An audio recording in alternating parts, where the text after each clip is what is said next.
여성들을 위한 심리학이어서 그런지 몰라도 딸과 엄마와의 관계에 대한 이야기들을 좀 많이 집어넣어 놓으신 것 같아요. 이게 네.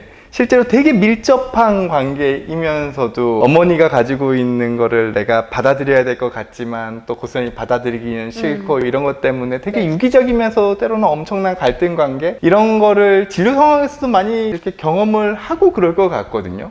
엄마와 딸의 갈등이 뭐 진료실 안팎을 가리지 않고 이것이 이제 여성들에게 굉장히 중요한데, 왜냐하면 아직까지는 주 양육자가 대부분 엄마인 경우가 많아요. 그래서 일단은 모든 자녀들에게 있어서 뭐 자녀와의 관계에서 이제 양육 환경에 영향을 많이 이제 주고받게 되고, 또 하나는 아무래도 동일시라는 게 사실 같은 성별에서 주로 일어나게 되는 것이 있어요. 그래서 딸이 자라면서 엄마를 보면서 자신의 동일시와의 관련된 거에 있어서 더하기 빼기를 한다. 그러니까 나는 이런 부분 저절로 엄마를 닮게 된다거나, 아니면 어느 부분에 있어서는 난 엄마처럼 살지 않겠어. 근데 이제 아이러니한 거는 많은 그 티피컬한 표현 중에 엄마는 자신이 굉장히 희생하면서 뭐 딸아 너는 나처럼 살지 말아라고 라는 이제 그런 이제 그 클리셰 같은 표현이 있잖아요.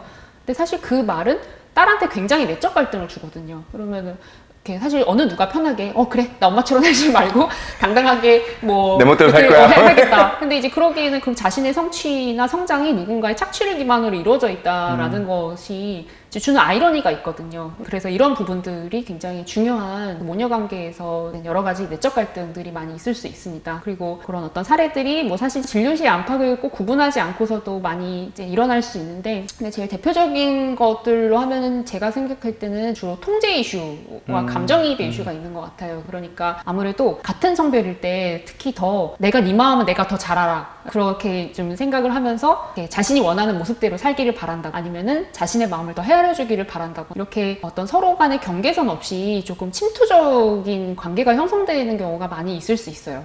이제 그러면은 뭐 딸의 입장에서는 그런 이제 통제에 대한 불편함이면서 동시에 또 죄책감이 같이 일어날 수도 있고, 그리고 이제 감정이입의 이슈라는 거는 모든 어머니가 무조건 다 일방적으로 희생을 한다 이렇게 말을 하긴 어렵지만, 아무래도 이제 시대적인 배경과 여러 이유들 때문에 엄마가 희생을 하는 부분들을 보게 되고, 직접적인 형태든 간접적인 형태든 이제 그런 걸 보면서 엄마의 상황에 자신이 감정이입하게 되고, 이 상황을 내가 돌봐주거나 구원해줘야 될 것만 같은 이제 그런 양가 감정을 많이 느끼게 되고, 입장에서도 물론 뭐 바라지 않는 사람도 있지만 그것이 딸이 자신에게 어떤 위로의 역할을 해주기를 기대하는 과정, 그리고 거기서 이제 그 원하는 대로 되지 않을 때 실망하는 과정, 거기에서의 양가 감정들이 그쵸.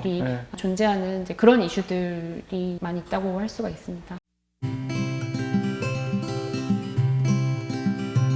저는 이거 책 읽으면서 후반부가 훨씬 더 재밌었거든요. 이제 후반부에서는 페미니즘 이슈가 언급을 하시죠. 예, 언급을 하시는데 저는 되게 조심스럽게 쓰셨다고 느껴졌거든요. 네. 예, 제가 이때까지 읽었던 다른 페미니즘 책들보다는 가장 어떻게 보면은 양쪽을 다 여성들을 위한 심리학이라고 책 제목은 적어 놓으셨으면서 약간 남성들도 혹시 읽을 수 있지 않을까 이런 거를 염두에 두시고 쓴 게 아닐까 싶을 정도로 고민하신 흔적이 좀 느껴지긴 했는데요. 혹시 실제로도 그러셨어요? 쓰시면서? 네, 뭐 제 입으로 말하기 그렇지만 정말 한 땀 한 땀 단어 하나하나 표현을 정말 신중하게 하려고 많이 노력을 했고, 지금 뭐 선생님 말씀하신 대로 왜냐하면은 정말로 페미니즘 자체가 추구하는 것이 여기 책에도 써있듯이 결국은 결과적으로 지향하는 것은 이제 우리 모두가 성별과 관련된 어떤 압력에 눌리지 않고 평화롭게 삶을 지향하는 것이 목표이기 때문에, 그리고 거기에서 실제로 남성들이 받는 압력도 정말로 실제로 존재하고 있는 것이 있기 때문에, 그래서 그런 부분들에 대해서 책을 읽는 많은 사람들이 최대한 좀 보편적으로 공감할 수 있기를 바라는 마음으로 그렇게 썼습니다. 네, 그래서 한편으로는 남성들이 읽기에 되게 도움이 될 수 있는 페미니즘 입문서 같은 느낌이기도 했어요. 네, 감사합니다.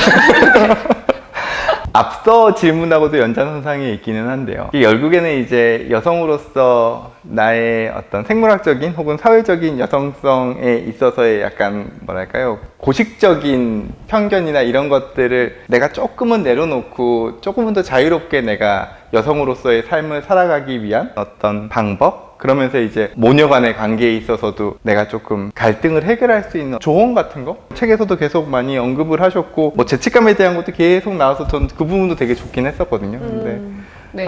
반여 선생님께서 생각하시는 가장 핵심적인 어떤 또 예. 그것도 결국 이제 책에서 말하는 메시지랑 겹칠 거라고 생각을 하는데 네. 결국은 지금의 많은 사람들이 다 고민과 내적 갈등을 많이 겪겠지만 지금의 이제 특히 20, 30대 여성들이 빠르게 변화하는 사회 안에서 이상과 현실의 괴리, 자신이 맞다고 배운 것과 그리고 실제 현실 사이에서의 괴리를 느끼면서 많이 내적 갈등을 느낄 거라고 생각하거든요. 혼란도 많이 느끼고 내가 어떤 태도를 취해야 될지도 모르겠고 이제 이런 상황들이 있을 때 그때 결국 제일 자신을 잘 지키기 위해서 어떻게 하면 좋을지에 대해서 제일 드리고 싶은 말씀은 그냥 이 모든 어떤 혼란스러움과 막 또 분노했다가 자책했다가 하는 그 모든 과정들이 존재할 수 있다를 이제 인정하는 일이라고 말씀드리고 싶습니다. 그러니까 이제 무조건 혼란과 고민은 다 부정적인 거고 빨리 결론 내고 빨리 없애서 결정해야 되고 이제 그렇게 생각하지 않고 일단은 그런 모든 혼란들을 일단은 자기 마음 안에서 품고 그것을 좀 자연스러운 과정으로 느끼고 그렇게 이제 좀 잘 품고 그러니까 발효시키다 보면 네, 네. 이제 그러면 분명히 자기 자신을 위한 선택을 더 신중하게 잘 할 수 있을 것이라고 생각합니다. 근데 그게 보통 이렇게 즉각적으로 반응할 때 자신을 위한 선택을 못 할 때가 있어요. 그러니까 즉각적으로 자신을 그냥 비난하거나 스스로 자책함으로써 오히려 그 갈등을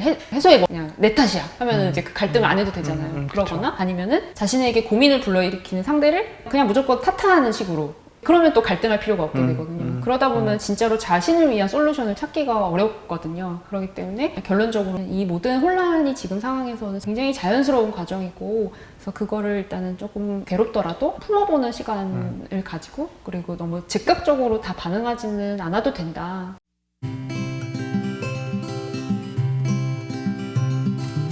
책에 대한 내용은 슬슬 마무리를 하고 그 다음에는 사실 제가 반유아 작가님, 정신과 의사로서의 반유아 선생님에 대한 호기심도 좀 생겨서 그분에 대한 내용을 2부에서 좀 다루려고 합니다. 오늘 방송은 여기까지고요. 구독과 좋아요 꼭 부탁드리겠습니다. 감사합니다.